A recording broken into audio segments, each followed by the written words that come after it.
So welcome to today's current affairs. So late చేయకుండా start చేద్దాం. So the first question goes like this: who became the first Iranian women, అంటే Iran నుంచి first time ఒక women to be selected as a member of the International Olympic Committee. మామూలుగా International Olympic కమిటీలో ఒక person Iran నుంచి first time ఆమె ఒక lady select అయింది. ఆవిడ ఎవరు అని అడిగారు. సో ఇది ఒక స్ట్రైట్ ఫార్వర్డ్ జీకే క్వశ్చన్. దీని గురించి మనము పెద్ద తలకాయ బాదుకోవాల్సిన అవసరం లేదు కాన్సెప్ట్స్ గురించి. So the answer is Soraya Aghaei. గుర్తుపెట్టుకోండి, ఇది ఎస్ఏ. ఇరాన్లోంచి ఎవరు వచ్చారంటే ఎస్ఏ సొరాయా అఘేయి. ఇది ప్రాబబుల్ క్వశ్చన్ అండి, ఎందుకంటే ఎస్ఎస్సి, సిజిఎల్, లేకపోతే సిహెచ్ఎస్ఎల్, లేకపోతే బ్యాంకింగ్, రైల్వేస్ దాంట్లో వాడు ఎక్కడి నుంచైనా క్వశ్చన్లు అడగచ్చు మిమ్మల్ని కరెంట్ అఫైర్స్లో. సో కాబట్టి ప్రతిదీ ఇంపార్టెంట్. జస్ట్ వన్ లైనర్గా రాసి పెట్టుకోండి. ఇక్కడ ఏంటి, ఇరాన్కి సంబంధించిన ఉమెన్ ఎక్కడ సెలెక్ట్ అయింది, ఇంటర్నేషనల్, షార్ట్కట్లో రాస్తున్నాను, ఇంటర్నేషనల్ ఒలింపిక్ కమిటీకి సెలెక్ట్ అయింది. ఆమె ఎవరు, సొరాయా అఘేయి. ఓకే, మీకు నచ్చినట్టుగా షార్ట్కట్ చేసుకొని పెట్టుకోండి. స్వరచాపనో లేకపోతే ఏదో ఒకటి సంథింగ్ గుర్తుండడానికి ఒకటి చేసి పెట్టుకోండి షార్ట్కట్. ఇంకా అంతకుమించి క్వశ్చన్ 1లో ఏం లేదు. Will move ahead to the next question. So ఇక్కడ in which state was the black swan summit India 2026 addressed by president Droupadi Murmu was held. Okay, ఇదేంటంటే బ్లాక్ స్వాన్ సమ్మిట్ అనేది మన ఇండియాలో బేసిక్గా డిజిటల్ ఫినాన్స్ నెట్వర్క్ అంటే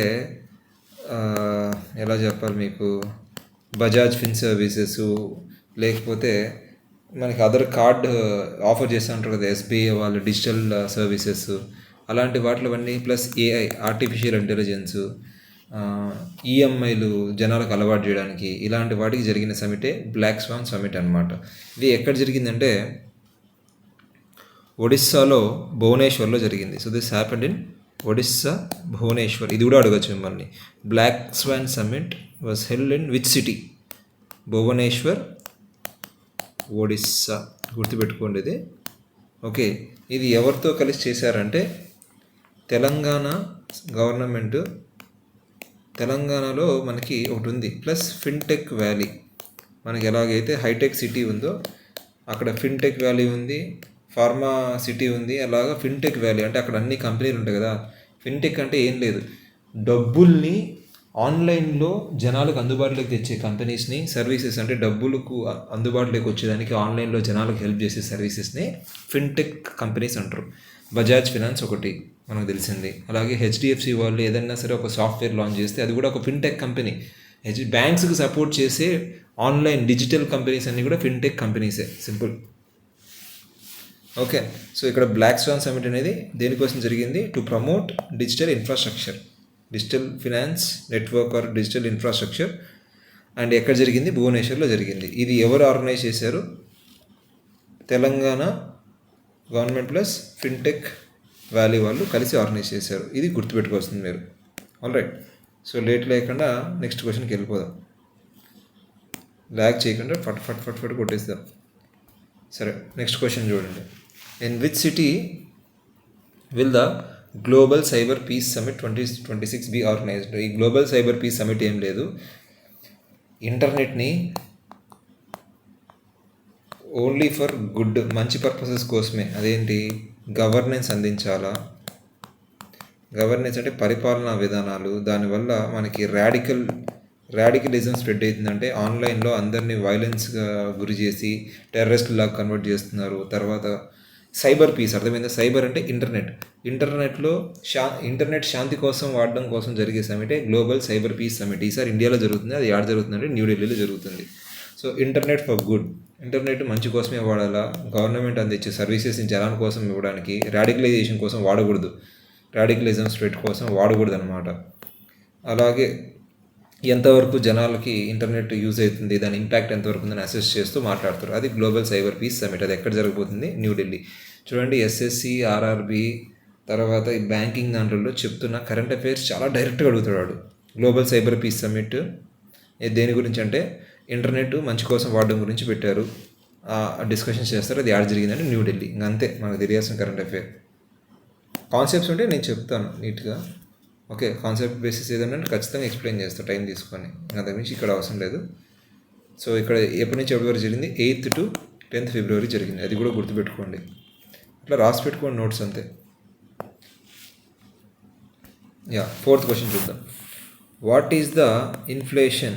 ఇక్కడ మీకు కనిపిస్తుందా? What is the inflation forecast by RBI for financial year 2025 to 2026 as per the latest monetary policy review.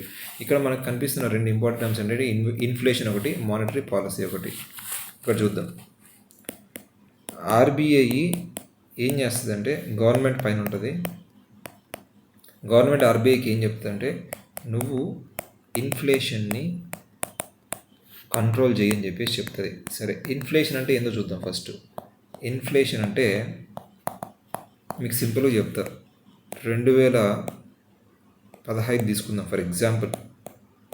2015లో 1 kg sugar ఎంత ఉన్నింది?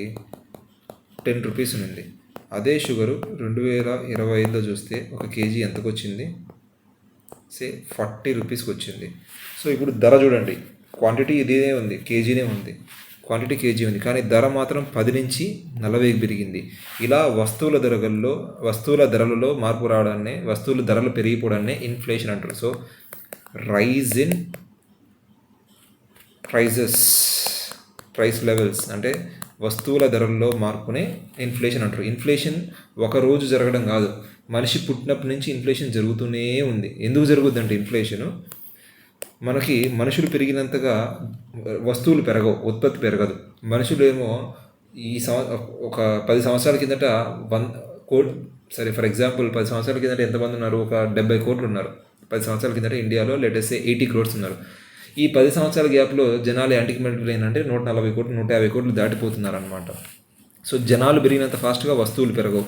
జనాలు పెరిగే కొద్దీ వస్తువులకి డిమాండ్ ఎక్కువైంది. డిమాండ్ ఎక్కువైతే ఏమైంది? ధరలు ఎక్కువైతాయి. Simple.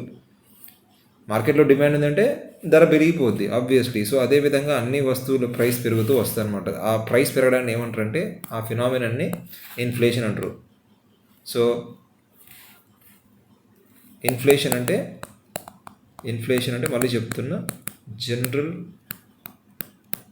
Rise in price levels of goods and వస్తువులు మరియు సేవలు. Okay, general rise in price levels of goods and services అంటే సేవలు మరియు వస్తువుల ధరల పెంపకంని ఇన్ఫ్లేషన్ అంటారు. ఈ మానిటరీ పాలసీ అని ఉంది కదా, మానిటరీ పాలసీ అంటే ఈ ఇన్ఫ్లేషన్ని కంట్రోల్ చేయడం. మానిటరీ పాలసీ ఎవరు చేస్తారంటే ఆర్బీఐ వాళ్ళు ఈ మానిటరీ పాలసీని చేస్తారు. ఎందుకోసం చేస్తారు? To control inflation.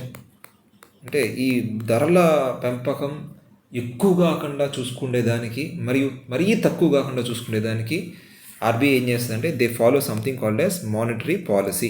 ఈ మానిటరీ పాలసీ ప్రకారంగా సో ఇప్పుడు ఇన్ఫ్లేషన్ 4% అందాం అనుకుందాం. For example let us say the inflation is 4%. అంటే మనకు 2025లో ఒక వస్తువు లెట్ us సే 100 రూపీస్ ఉన్నింది. ఒక వస్తువు ధర 100 రూపాయలు. అదే 2026లో ఆ వస్తువు ధర 4% పెరిగింది అనుకుందాం. పెరిగితే ఎంత అయింది? 100 రూపాయలు 4% పెరిగింది. సో 2024 ఆ వస్తువు ధర 104 రూపాయలు అయింది. సరే, ఇంకొక సినారియో చూద్దాం. 2025లో ఒక వస్తువు ధర 100 రూపాయలు ఉన్నింది. 2026లో అదే వస్తువు ధర లెట్ us సే సరే ఇక్కడ 2 రూపాయలు వేసుకుందాం, 102 వేసుకుందాం. ఇక్కడ 2026లో ఆ వస్తువు ధర 98 రూపాయలు పడిపోయింది. ఇక్కడ ఎంత తగ్గింది? 2% తగ్గిపోయింది అనమాట. సో జనరల్గా ఇన్ఫ్లేషన్ని 4%కి 4 +or -2 అర్థమైందంటే 4కి 2% అటైనా వెళ్ళొచ్చు, 2% ఇటైనా వెళ్ళొచ్చు. అంటే 2, 4, 6 ఇన్ఫ్లేషన్ ఎంతెంత ఉండొచ్చు అంటే 2 నుంచి 6% మధ్యలో, అంటే ఈ శాతాల మధ్యలోనే ఉండొచ్చు. 2, 4, 6.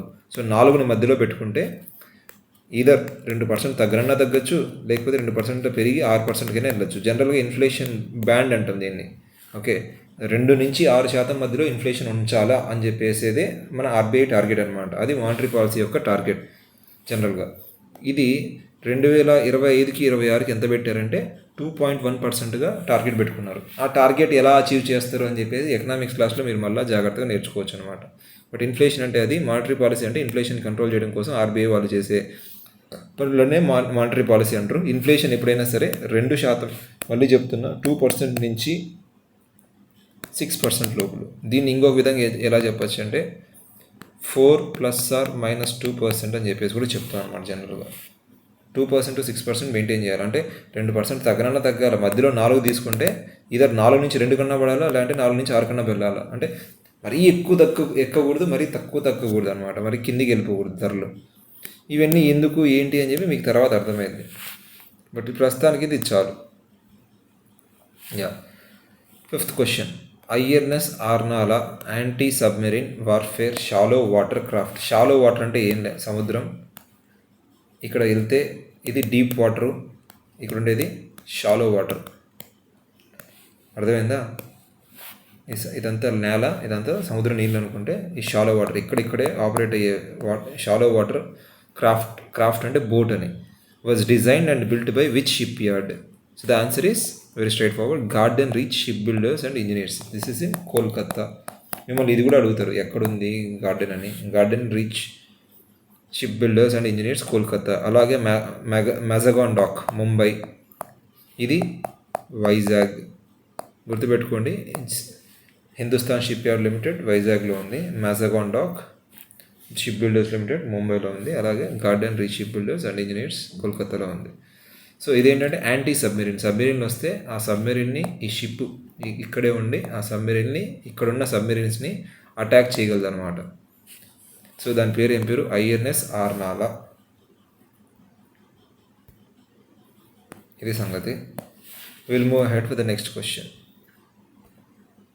Yeah, the beta version of the model context protocol server. ఇక్కడ ఏమన్నారు? ఒక సర్వర్ గురించి మాట్లాడుతున్నారు. మోడల్ కాంటెక్స్ట్ ప్రోటోకాల్ సర్వర్ అంటే ఏం లేదు, కంప్యూటర్కి మొత్తం ఒక పెద్ద సిస్టమ్స్ అన్నీ ఒక ఆఫీస్లో ఉంటే ఆ ఆఫీస్లో ఉన్న సిస్టమ్స్ అన్నింటినీ కంట్రోల్ చేసేదానికి ఒక సర్వర్ ఉంటుంది, ఒక సిస్టమ్ ఉంటుంది. దాన్ని సర్వర్ అంటారు అనమాట. మెయిన్ హెడ్ కంప్యూటర్, పెద్ద కంప్యూటర్. ఫర్ ద ఈ సంఖ్యకి అంటే ఆన్లైన్లో, ఈ అంటే ఇంటర్నెట్ అని, సింపుల్గా ఈ ఫర్ ఇంటర్నెట్ అనుకుంటే, సంఖ్యకి అంటే కౌంటింగ్ అనమాట. సో ఈ కౌంటింగ్ని చేయడం కోసం ఒక కొత్తగా తీసుకొచ్చారు. ఏంటిది? ఒక సర్వర్ని పెట్టారు, మోడల్ కాంటెక్స్ట్ ప్రోటోకాల్. ఆ సర్వరు ఎవరు లాంచ్ చేశారు అన్నారు. ఇక్కడ కౌంటింగ్ చేసే ఆర్గనైజేషన్ ఏముంది చూద్దాం. నీతి ఆయోగ్ కౌంటింగ్ చేయదు. నీతి ఆయోగ్ ఏం చేస్తుందంటే మన దేశం ఎటు వెళ్ళాలా, అభివృద్ధి ఏ రంగాల్లో జరగాలని చెప్పేసి ఆలోచిస్తుంది. దీనికి హెడ్ ఎవరు అంటే పిఎం ఉంటారు నీతి ఆయోగ్. ఇది కాదు, ministry of electronics and IT information. వీళ్ళు లెక్కలేమేయరు, ఓన్లీ ఎలక్ట్రానిక్ వస్తువులు ఏ విధంగా వస్తున్నాయి, కొత్తగా వస్తున్నాయి లేదని చూసుకుంటారు. రిజర్వ్ బ్యాంక్ ఆఫ్ ఇండియా డబ్బులు చూసుకుంటుంది, లెక్కలు కాదు. సో ఎవరు చూసుకుంటారంటే నేషనల్ స్టాటిస్టిక్స్ ఆఫీస్. జనాభా లెక్కలు అన్నీ వీళ్ళే చూసుకుంటారు, సెన్సస్ అన్నీ కూడా వీళ్ళే చూసుకుంటారు.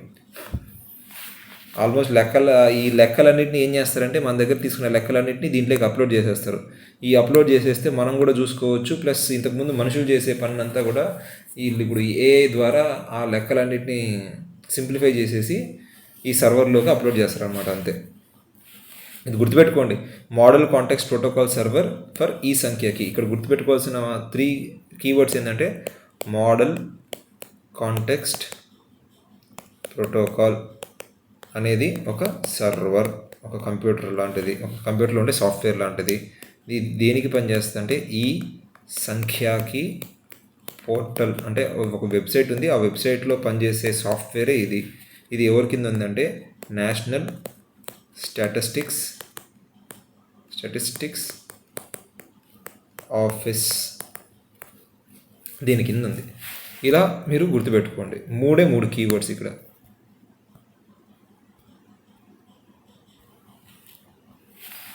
సరే, నెక్స్ట్ క్వశ్చన్కి వెళ్దాం. According to recent data which state was the largest wool producer in India for the financial year 24? మామూలుగా వూల్ ఎక్కడెక్కడి నుంచి వస్తుందంటే షీపు, గోటు, ఓకే, అలాంటివి ఉంటాయి. ఇండియాలో జనరల్గా బాగా ఫేమస్ ఏంటంటే యాక్ కూడా, అంటే యాక్ అంటే తెలుసు కదా, జడల బర్రె అంటాం తెలుగులో, వీటి నుంచి వస్తుందన్నమాట. మనకు ఫేమస్ ఇక్కడ ఏంటంటే టిబెట్లో, లదాఖ్లో ఈ జడల బర్రె నుంచి ఊలు తయారు చేస్తారు. అలాగే మేకల నుంచి అయితే అంగోరా ఊల్ అని చెప్పేసి ఒకటి ఉంటుంది అనమాట, అంగోరా ఊల్. అలాగే కాశ్మీర్లో పష్మీనా, ఇవన్నీ బుక్స్లో వస్తాయి, 7th క్లాస్ బుక్స్లో వస్తాయి. పష్మీనా ఊల్ అంటే పష్మీనా అనే ఒక గోట్, మేక మీద ఉండే బొచ్చునంతా ఒలిచి ఊల్ తయారు చేస్తారనమాట. ఓకే, అలాగే గొర్రెల మీద ఉండే బొచ్చును కూడా ఊల్ కోసం వాడతారనమాట. ఓకే, సో ఇక్కడ ఏమన్నారంటే లార్జెస్ట్ ఊల్ ప్రొడ్యూసర్ ఎవరు అంటే రాజస్థాన్. సో రాజస్థాన్ ఎడారి ప్రాంతం కాబట్టి అక్కడ పంటలు కూడా తక్కువ పండుతాయి, అక్కడ గొర్రెలు కాపుకుంటా అలాంటి ఎక్కువ యాక్టివిటీస్ చేస్తుంటారు కూడా. So Rajasthan produce highest amount of wool. Okay, but famous wools వచ్చేసి కాశ్మీర్లో పష్మీనా ఊల్, పష్మీనా షాల్వాస్ అంటాం మామూలుగా, పష్మీనా షాల్స్, HAWLS షాల్స్ అంటాం.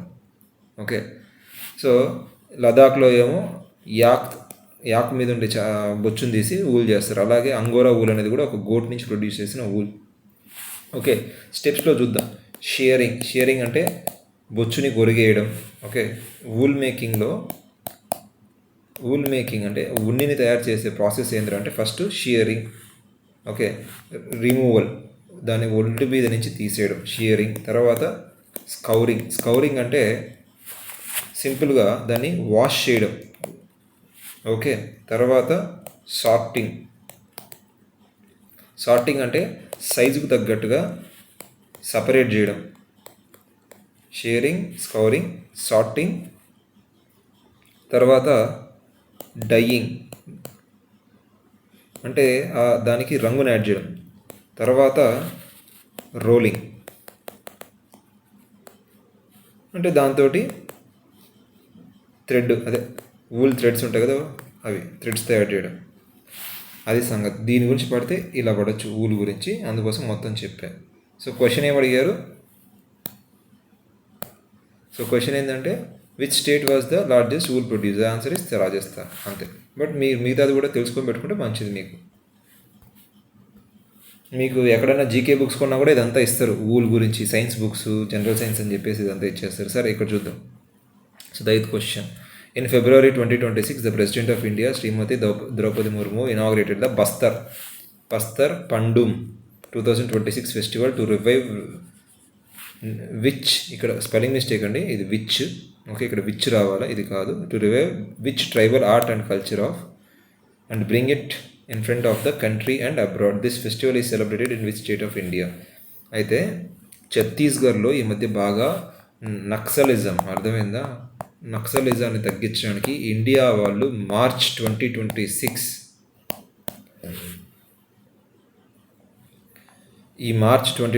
కల్లా నక్సలిజాన్ని సున్నా చేయాలనే ఉద్దేశంతో ఎక్కడ చేశారంటే ఛత్తీస్గఢ్లో దంతేవాడ, గుర్తుపెట్టుకోండి, దంతేవాడ. బస్తర్ అనేది మన ఆంధ్రప్రదేశ్లో రాయలసీమ ఎలాగైతే ఒక రీజియను, బస్తర్ అంటే బస్తర్ రీజియన్ ఉంటుంది. ఓకే, సో ఛత్తీస్గఢ్లో బస్తర్ రీజియన్లో నక్సలిజం ఎక్కువ ఉండేది. ఈ మధ్య బాగా ఎన్కౌంటర్లు అయ్యి దంతేవాడలో ఒక ట్రైబల్ ఫెస్టివల్ సెలబ్రేట్ చేశారు. దాంట్లో ఏంటంటే నక్సల్ ఫ్రీ విలేజెస్, నక్సలిజం లేకుండా ఉండే విలేజెస్కి ₹1,00,00,000 డబ్బులు ఇచ్చారు, అంటే ఫండ్స్ ఇచ్చారనమాట. 1 crore ఫండ్ ఆ ఊరి డెవలప్మెంట్ కోసం ₹1,00,00,000 ఫండ్ ఇచ్చే విధంగా కూడా పెట్టారు. ఓకే, ఇంకోటి ఏంటంటే ఇంకోటి కూడా అడగచ్చు. జనజాతీయ దివస్ అంటే ఆదివాసీలని గుర్తింపుగా మనకి ఒక ఆయన ఉంటాడు, బిర్సా ముండా. ఈయన ముండా అప్పట్లో బ్రిటిష్ వాళ్ళకి అగేనిస్ట్గా ఫైట్ చేశాడు, ముండా రెబలియన్, ముండా తెగకి సంబంధించిన బిర్సా ముండా. ఈయన జన్మదినాన్ని, ఈయన బర్త్డేని జనజాతీయ దివస్గా గుర్తిస్తారు అనమాట. ఈ ప్రాబబుల్ క్వశ్చన్స్ ఇవన్నీ వస్తాయి. ఓకే, నక్సలిజం గురించి వస్తే నక్సలిజం ఎక్కడ ఎక్కువ ఉంటుందంటే ఆదివాసీలు అడవిలో ఉండే వాళ్ళని అన్యాయంగా బయటికి నెట్టేసి వాళ్ళ ఇల్లుని ఖాళీ చేయించేసి అక్కడ మైనింగ్ చేసుకోవడానికి అడవుల నుంచి తరిమేయడం వల్ల దానికి అగెనిస్ట్గా నించొని ఎవరన్నా పోరాడితే గవర్నమెంట్ వ్యతిరేకంగా నిలిస్తే దాన్ని నక్సలిజం అంటారు. ఆ నక్సలిజం ఎక్కువ ఈ బస్తర్ జిల్లాలో ఉండేదన్నమాట. ఇక్కడ బస్తర్ కనిపిస్తుంది కదా. So in this Bastar reason the was more naxalism. ఇప్పుడు నక్సలిజాన్ని రూపుమాపేందుకు ఒక ఫెస్టివల్ సెలబ్రేట్ చేశారు. దానికి ఎవరు వచ్చారు? డైరెక్ట్గా మన ఇండియా ప్రెసిడెంట్ వచ్చి అక్కడ సెలబ్రేట్ చేశారు. ఓకే, ఎక్కడ సెలబ్రేట్ చేసి? దంతేవాడలో సెలబ్రేట్ చేశారు. అలాగే జనజాతీయ దివస్, ఇది ఎందుకు సెలబ్రేట్ చేస్తారంటే బిర్సా ముండా అప్పట్లో ఉన్న గొప్ప ట్రైబల్ లీడర్ అనమాట. ఆయన బర్త్డే రోజున జనజాతీయ దివస్ని సెలబ్రేట్ చేస్తారు. ఇప్పుడు ఏం చేస్తున్నారంటే నక్సలిజాన్ని పోగొట్టడం కోసం నక్సల్ ఫ్రీ విలేజెస్, నక్సలిజం లేని ఊర్లకి ₹1 డెవలప్మెంట్ ఫండ్ కింద ఇస్తున్నారు. అంతే. నెక్స్ట్ క్వశ్చన్ చూద్దాం. సో ఇక్కడ ఏమన్నారు? ఈ sports world cup foundation has officially announced the chess కూడా. ఈ స్పోర్ట్స్ అంటే మామూలుగా వీడియో గేమ్స్, ఈ స్పోర్ట్స్ అంటే వీడియో గేమ్స్ మాత్రమే ఉండే దాంట్లో ఇక్కడ ఈ స్పోర్ట్స్ నేషన్ కప్ అని ఒకటి పెట్టారనమాట. ఓకే, ఇక్కడ క్వశ్చన్ చదువుతున్నాం, మళ్ళీ చూడండి. The esports world cup foundation has officially announced that chess will be part of the inaugural esports nation cup.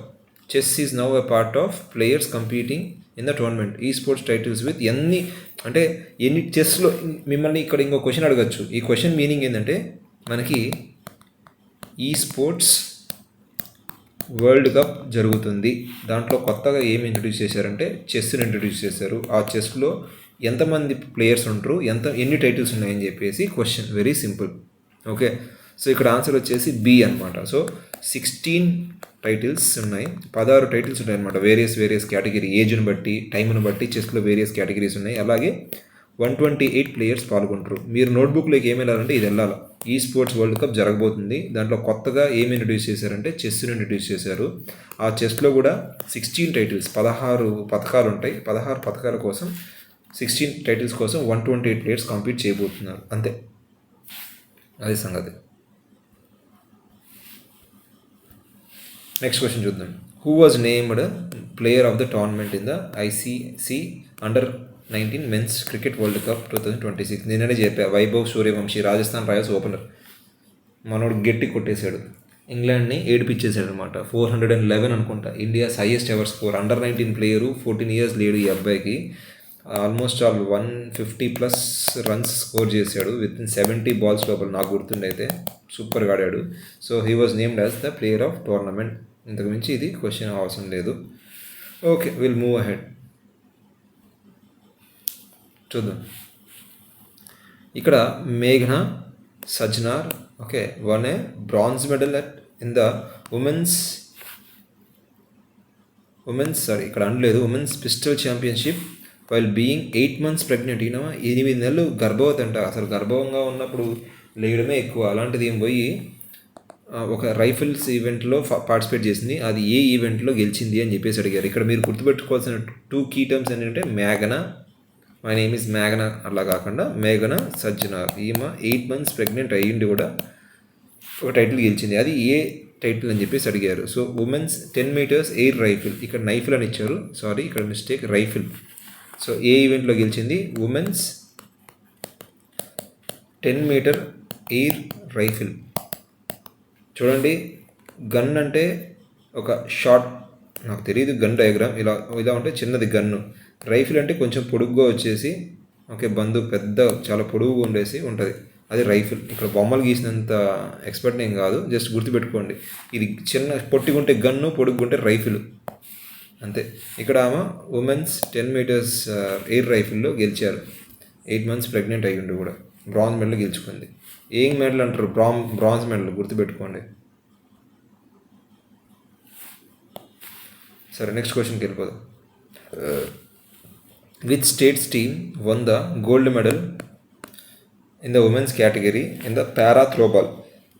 Throwball అంటే నెట్ ఉంటుంది, బాల్ అటు ఇటు వేసుకుంటారు. పారా అంటే physically handicapped or specially abled, అర్థమైందా?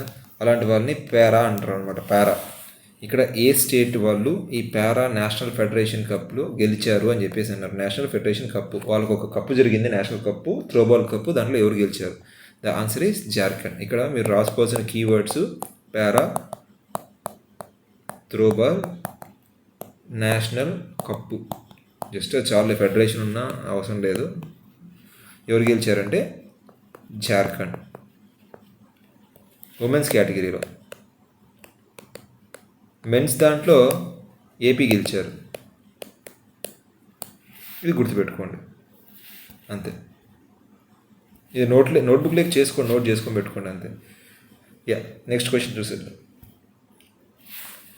బ్లాక్ స్వాన్ సమిట్, ఇందాకే మనం ఫస్ట్లో డీల్ చేసాం. Black swan summit India 2025 was organized by the government of under the initiative in partnership with the global finance and technology network. ఏ గవర్నమెంట్తో organize చేశారంటే already చెప్పేసారు, తెలంగాణ. ఇది ఎందుకు ఆర్గనైజ్ చేశారు? డిజిటల్ ఫినాన్స్ నెట్వర్క్ని ప్లస్ ఏఐని జనాల్లోకి తీసుకెళ్ళడం కోసం ఇది ఆర్గనైజ్ చేశారు. ఎక్కడ ఆర్గనైజ్ చేశారు? ఒడిస్సాలో ఆర్గనైజ్ చేశారు. చెప్పాను ఆల్రెడీ. ఒడిస్సా భువనేశ్వర్లో డైరెక్ట్గా ప్రెసిడెంటే ఈ మీటింగ్ని, అంటే ఈ ఈవెంట్ని స్టార్ట్ చేశారు. ఓకే, ఇది ఎవరితో కలిసి ఆర్గనైజ్ చేశారు? Telangana and fintech valley. ఈ రెండు రాసుకోండి. ఓకే, బ్లాక్ స్వాన్ సమిట్ అనేది డిజిటల్ ఫిన్ నెట్వర్క్స్ కోసం, దీన్ని ఇంప్రూవ్ చేయడం కోసం ఆర్గనైజ్ చేశారు.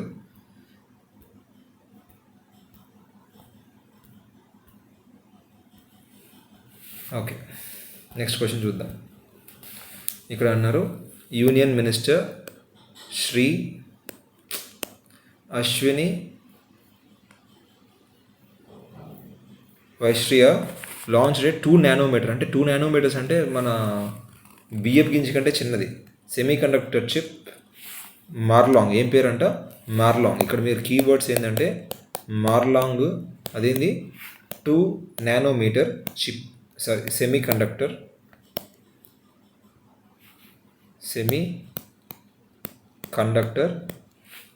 చిప్ అనమాట. ఇక్కడ సెమీ రాసుకోండి. ఇది 2 నానోమీటర్ సెమీ కండక్టర్ చిప్ మార్లాంగ్. దీన్ని ఎవరు ఇక్కడ ఏమన్నారు? Significant moment in advanced semiconductor design. మన ఇండియా సెమీ కండక్టర్స్ తయారు చేయాలని చెప్పేసి చాలా ఆశపడుతుంది అనమాట. జనరల్గా తైవాన్ చిప్స్ మన ప్రపంచంలో అన్ని ఫోన్లు వాడేవి అన్నీ కూడా తైవాన్లో తయారవుతాయి. ఆ తైవాన్ని చైనా వాళ్ళు ఆక్రమించాలి, అందుకే చూస్తున్నారు. సో ఈ మార్లాంగ్ అనే ఒక 2 నానోమీటర్స్ చిప్ని ఎక్కడ లాంచ్ చేశారంటే బెంగళూరులో లాంచ్ చేయడం జరిగింది, ఆవిష్కరించడం జరిగింది. అది ఎవరు తయారు చేశారంటే ఏ కంపెనీ? క్వాల్కామ్.